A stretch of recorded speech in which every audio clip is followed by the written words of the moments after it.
we've tracked down the real deal, and the horrifying accident was all caught on tape.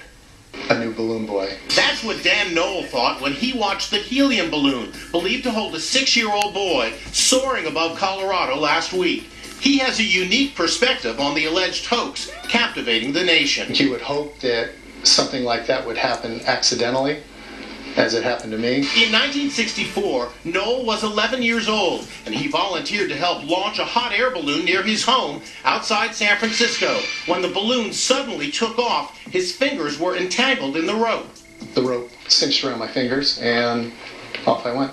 Ron Beagle was standing right next to the boy. And all of a sudden, he took off like that and went up with the balloon. And there was a lot of hollering and screaming. The horrified crowd watched as the 6th grader was hoisted 3,000 feet into the air.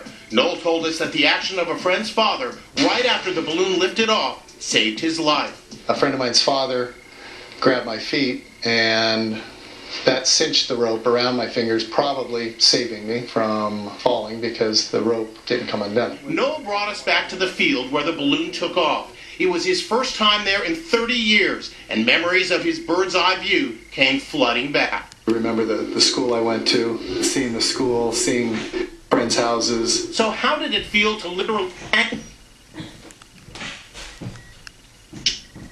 There was no fear. If anybody was psychologically damaged, it would have been the pilot. That's because the pilot couldn't hear Knoll yelling over the roar of the hot air burner. Finally, he looked over the side to see a boy hanging from a rope. A polite Knoll shouted up, "Sir, could you please help me?" As the pilot brought the balloon to the ground, Knoll crashed into a tree but landed safely.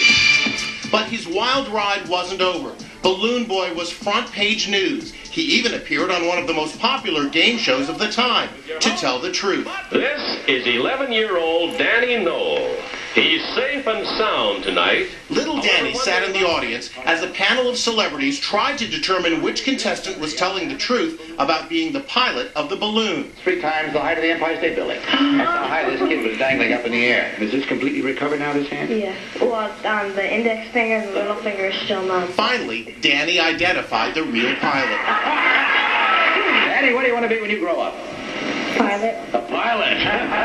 It was the adventure of a lifetime, but now Knoll is just grateful that he survived and shocked that a family may have faked their own balloon drama. You know, it's unfortunate that we go to extremes to get the attention that one feels they need.